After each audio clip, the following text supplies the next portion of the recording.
అనంతపురం జిల్లా కసాపురం గ్రామంలో దారుణం చోటు చేసుకుంది. కన్న కూతుర్నే ఓ తండ్రి హతమార్చాడు. పట్టణంలోని తిలక్ నగర్ లో నివాసం ఉంటున్న రామాంజనేయులు కూతురు భారతి ఓ అబ్బాయిని ప్రేమించింది. ఆ అబ్బాయిని పెళ్లి చేసుకుంటానంటూ తండ్రితో వాదించింది. ప్రేమ వ్యవహారంలో తమ మాట వినలేదనే కారణంతో కోపోద్రిక్తుడైన తండ్రి కూతుర్ని హత్య చేశాడు. అనంతరం గ్రామ శివార్యులోని అటవీ ప్రాంతంలో కూతురు మృతదేహంపై పెట్రోల్ పోసి తగలబెట్టాడు. కూతుర్ని చంపిన బాధను భరించలేక తన కూతుర్ని తానే చంపాను అంటూ కసాపురం పోలీసులు ఎదుట లొంగిపోయాడు. తండ్రి స్టేషన్లో లొంగిపోవడం ఈ హత్య ఘటన ఆలస్యంగా వెలుగు చూసింది.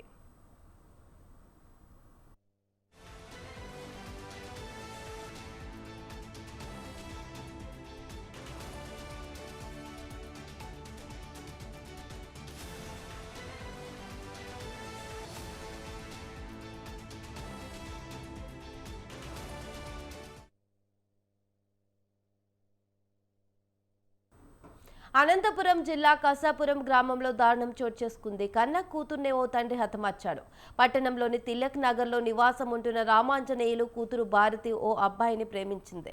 ఆ అబ్బాయిని పెళ్లి చేసుకుంటానంటూ తండ్రితో వాదించింది. ప్రేమ వ్యవహారంలో తమ మాట వినలేదనే కారణంతో కోపోద్రిక్తుడైన తండ్రి కూతుర్ని హత్య చేశాడు. అనంతరం గ్రామ శివార్లోని అటవీ ప్రాంతంలో కూతురు మృతదేహంపై పెట్రోల్ పోసి తగలబెట్టాడు. కూతుర్ని చంపిన బాధను భరించలేక తన కూతుర్ని తానే చంపానంటూ కసాపురం పోలీసులు ఎదుట లొంగిపోయాడు. తండ్రి స్టేషన్లో లొంగిపోవడంతో ఈ హత్య ఘటన ఆలస్యంగా వెలుగు చూసింది. ఇదే విషయంపై మరింత సమాచారం జీవన్ ఫోన్లో అందిస్తారు. చెప్పండి జీవన్.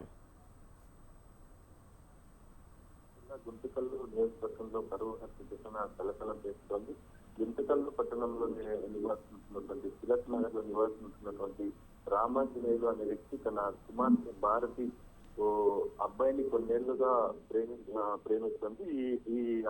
అయితే ప్రేమించిన అబ్బాయిని పెళ్లి చేసుకుంటానంటూ తండ్రితో వాదించడంతో ప్రేమ వ్యవహారంలో తన మాట వినలేదని కోపదృష్టిఅయినటువంటి తండ్రి తన కూతురిని హత్య చేయడం అయితే జరిగింది. అనంతరం మృతదేహంపై పెట్రోల్ పోసి తగలబెట్టాడు. అయితే కూతుర్ని చంపిన బాధ భరించలేని తండ్రి తన కూతుర్ని తానే చంపానంటూ పోలీసులు ఎదుట లొంగిపోయాడు. అయితే ఈ పరువు హత్య ఘటన తండ్రి చెప్పేంత వరకు వెలుగులోకి రాని ఈ ఘటన ఆలస్యంగా వెలుగులోకి రావడంతో కసాపురం పోలీసులు ప్రత్యేక బృందాలుగా ఏర్పడి అందరినీవా కాలువగట్ట వెంబడి మృతదేహం కోసం గాలిస్తుండగా కాలువగట్ట సమీపంలో ఉన్నటువంటి ఖాళీ ఉన్న భారతి మృతదేహాన్ని అయితే గుర్తించారు. ఆ మృతదేహాన్ని పోస్ట్ మార్టం నిమిత్తం గుంతకల్లు ప్రభుత్వ ఆసుపత్రికి తరలించి ఈ ఘటనకు పాల్పడినటువంటి నిందితుడు ఎవరైతే ఉన్న రామాంజనేయులు అదుపులోకి తీసుకుని అతనిపై కేసు నమోదు చేసి పూర్తి వివరాల కోసం ఆయన దర్యాప్తు అయితే చేస్తున్నారు. ఈ ఘటనపై పోలీసులు కేసు నమోదు చేసి పూర్తి స్థాయిలో దర్యాప్తు చేపట్టి నిజానిజాలు వెలుగులోకి వచ్చే అవకాశం ఉంది. Kavya. Right, thank you Jeevan.